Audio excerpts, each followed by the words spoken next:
Hello, everybody, and welcome back to another episode of Spincast. Today, we are joined by Adam Nash. He is the esports coach at Douglas High School. And today, we're going to talk about high school esports, like I just said, and really dive into your program and see what it's all about up there at Douglas High. So without further ado, Adam, go ahead, introduce yourself. Tell us a little bit about where your passion started in esports and kind of how that took you to where you are now as the esports coach at Douglas High. Sure. So my name is Adam Nash. I am the coach at Douglas High School for the esports team. First half year, so to speak. They approached me and they're like, "Hey, you're kind of nerdy. You like video games and stuff. We got this opportunity to join this esports program. Do you want to do it?" And I was like, "Absolutely." Yep. So it's been a really positive experience being able to work with the kids after school and set up the esports program. It's small and probably one of the smaller programs we've had on the show. We had about 8 kids sign up between the games League of Legends and Rocket League. As for my experience with esports, I'd say the game that I play most competitively is Magic the Gathering.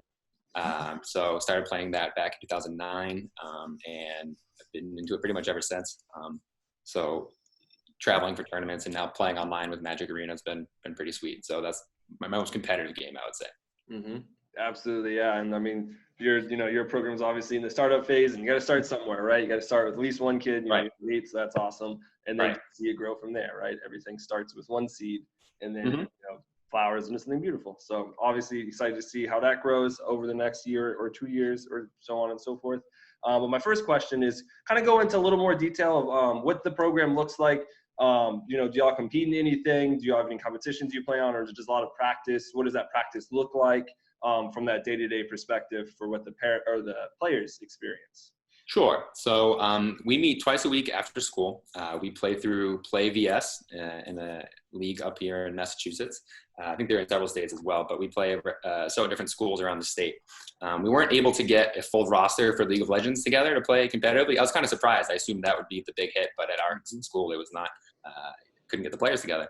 Rocket League, however, we have one team with 5 players, and they rotate subs, and they're awesome. They come twice a week. They have practice one day and a meet the next. So I think we were doing Wednesdays and Thursdays for those. So they come after school. The meets don't start until 3:30. So they come at 2, and the esports team will warm up, like get some practice games in and get ready. But there are a lot of students that come that aren't on the esports team too. So it's kind of like a video game club / esports team program right now. So, I tell the students to, bring games to play with each other, whether it be like Super Smash Brothers or, card games, board games, stuff like that. This is actually a big D&D scene popping up at the school now. I was not expecting that.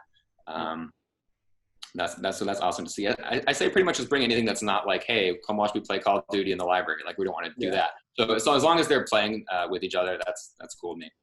Yeah, absolutely. Any time that you can foster that community, that sense of community is so important, especially for a lot of kids that like esports and like gaming.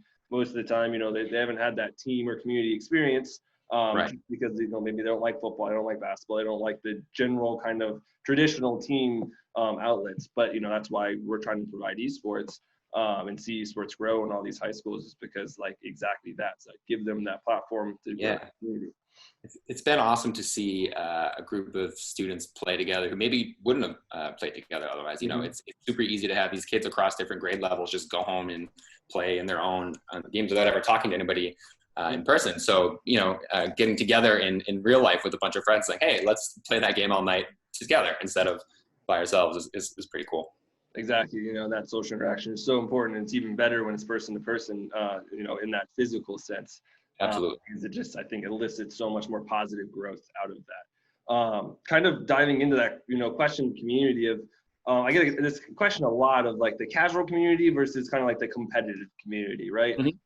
So obviously you have both present with, Smash and D&D, and obviously those are competitive, but typically they're more casual. And then, League of Legends and Rocket League are very competitive esports at its core. So kind of speak to like what you've seen, kind of how they interact, or what also you're trying to help grow. So there's that place for the casual gamer that just wants to come have fun with their friends, and also the competitive gamer that's like, hey, I want to come, I want to practice, I want to get better, I want to grow as a team and win championships.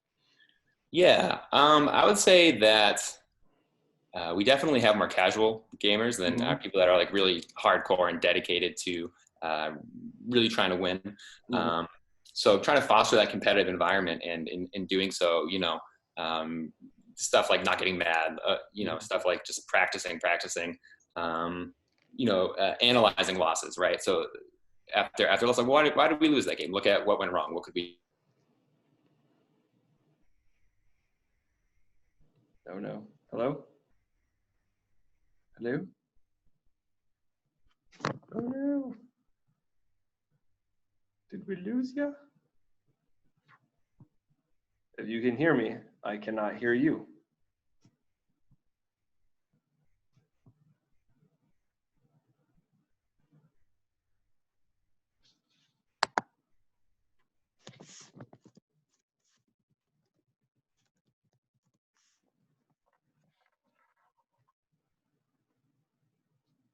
Hello?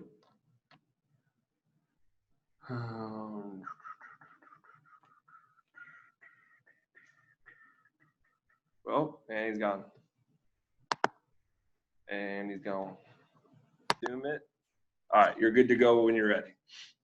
So I was saying, we definitely have more of the casual crowd, which is great. But I am trying to foster some of that competitiveness and instill in them some of the values, like just like I said, I forget where the cut was. Analyzing the losses and exploring what you can do better, and just pushing yourself to succeed in whatever game you're trying to succeed at. Teamwork and practice and all that. So, in the program's being in its infancy. The young players are kind of having to learn how to play with each other. So the competitive players they're like, they have a tendency to try to do things without the team, try to carry. So if you have 3 people trying to carry and nobody trying to play the objectives or work together, you're going to lose to the team that's practiced and knows their teamwork and stuff like that. So just try to capitalize on those teaching moments and say, like that was a good example of teamwork. How could we practice to, emulate that in our future games. So definitely a small but dedicated competitive player base. And then there's the casual player base, which kind of rotates through and is like, I like some video games. I like a little bit of this, a little bit of that. And they come through. And then some of them see the competitive games and they get a little bit more interested in it. So I have unashamedly convince some students to play Magic the Gathering, trying to get them into that, the competitive part about it, and explaining, the parts that I like about that game. And I've successfully converted a few. So, so far, so good. Absolutely. And that kind of brings up an interesting point there that I was going to ask another question on is, as the program continues to grow and, your background in Magic is, highly analytical, / predictive / kind of like really strategic study game. I used to play a little bit Commander in Modern few years ago, but got into a little bit, not a lot, but I understand at its core, and it's so incredibly complex, right? And having that wealth of knowledge of the card base, and then also how it interacts and what could possibly come from the side deck and everything. Kind of like my question is, how do you plan to kind of like apply, your skills from that, analytical, like how do we get better from what, maybe watching VOD or, having a, list of a deck, obviously kind of with Magic. How do you kind of plan to like help these students reach that same analytical skills that you have with your background in Magic, and maybe apply that to their games? So that's a good question. So I think the important part is kind of just coaching. It's okay to lose. That's how you learn, right? So either you're winning or you're learning. That's kind of what I tell my students. If you're losing, you're just learning what you can do better. You should be taking advantage of that. Excuse me one moment.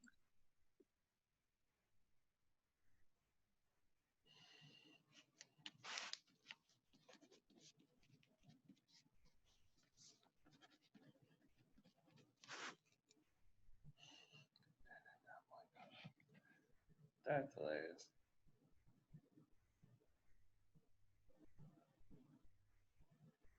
Wouldn't be complete without a dog barking too, right? Yep.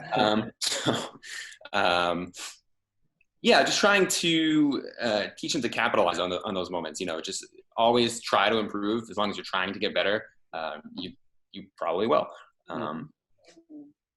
it was challenging being the Rocket League esports coach because I did play a little bit of League of Legends, so I know the basics. I was never playing at the top levels, but I felt like I could coach that a little bit. Whereas Rocket League, I was like, I don't know, guys, try to score more goals than they do. See if that works. Yep. So I definitely had to do some research and learn about the higher level Rocket League gameplay, and just try to get them to practice together because the team consisted of players that weren't actually playing together. So like, let's get just time to practice together will be, our first step. So we did our first season. I believe we came in 8th in the state, which sounds cool, but there might have not been that many competitors. Yep. But they did great. It was honestly an awesome first season. And, unfortunately our second season was interrupted by, global pandemic and everything. Yeah. But that little thing that kind of just popped up. Yeah, just that little hiccup. So I'm eager to get back and see what the fall semester is going to look like. Yeah, exactly. I'm excited to see kind of where that all goes. With COVID, so many, just kind of depends on where you are and what county. Even I know like where we are in Charlotte, where my office is, it's no school, it's all online, and then you go one county over to where my house is, and they're doing like half and half. They go for half the week and then stay home the other half of the week, which I'm like, I don't know how, literally 5 miles makes a difference, but apparently it does. Right. So obviously decisions not in my control, but it'd be interesting to see what that looks like, whether it's online or LAN or a mixture of both in the future. Kind of going on to my next question is looking at the experiences you have had, obviously as your program's in its infancy, what's that one thing that really kind of stands out to you as like, wow, this makes it so worth it, providing this program and providing this platform for these students with these passions in gaming? What's that one thing that's kind of just stood out to you? And it's probably the most important facet of what the program has so far. The thing that stands out most to me is, and we kind of already covered this a little bit, but it's giving students that wouldn't have otherwise interacted a place to be together and share. I'm seeing friendships be made that might not have been made otherwise. So it's cool to be a part of that, and it's cool to foster that kind of environment and just try to keep it really positive and growth oriented, and just instill just foster an environment where kids can make new friends and play games they love and get better at them too. So that's competition is fun. Absolutely. I love to see that, just that community and the friendships and the relationships start to develop, because it's so important for, the kids' development as they continue on in life. So absolutely great to see. Kind of moving on to my last question before we run out of time here, is, with your experience not only in the high school scene, but also with the esports you played in previously and in, Magic the Gathering, which is obviously a massive competitive scene in gaming as well. What is that one thing looking towards that future that you think needs to change or be improved on to really bring esports in general and competitive gaming to that next tier? Obviously it's growing so incredibly fast. It's like a world phenomenon, but still have to beat kind of like the traditional, the big giants, the NFL and soccer, maybe the NBA. What do you think that one thing is kind of like starts to take esports to become like, hey, this is great within the community, but also kind of having that mainstream approach as everyone kind of participates in one way or another? So the question is, what I think esports is missing to move it from where it is now to like a center stage, so to speak, like in the public eye. Exactly. Time. It's time, because I think as these generations are getting older, as the kids are getting older, I grew up with video games. Everybody younger than me is growing up with video games.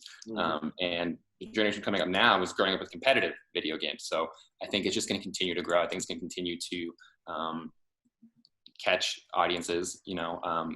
I think time. I don't know. I think within each game and within each esports program like my own, there's definitely things we can improve upon to bring to the next level. But I think big picture esports, it's probably just time, because it almost seems inevitable at this point. Yep, exactly. I think there's no one can stop the kind of big avalanche esports has become, and it's going to be really exciting to see it continue to grow over the next few years until it is the biggest thing in the world, because I think that's going to happen quite faster than a lot of us or a lot of the outsiders, so to say, want to see it happen at. But once again, thank you for your time. We are running out of time. So thank you again for taking the time to sit down with me today. Real quick, if there's anything you want to plug, high school social media or any program social medias that you may or the program may have, absolutely go ahead, plug it, and say your goodbyes. As of right now, I don't need to plug. I don't have any, again, small club. Maybe next year. I'll be a returning guest and I'll tell you how great the esports program is doing, and then I'll plug some stuff for you. But exactly, yeah. Maybe next summer we all get back together and have, big podcast with 3 or 4 people in your region and be like, hey, this is how much that we've grown the last year. That would be something awesome to do. That'd be great. Yep. Until then, thank you so much for taking the time to come on. To all the viewers and listeners, thanks for staying the entire time. Stay healthy and stay happy during the current pandemic. Make sure you're taking care of yourself and your loved ones. And ultimately, stay plugged in.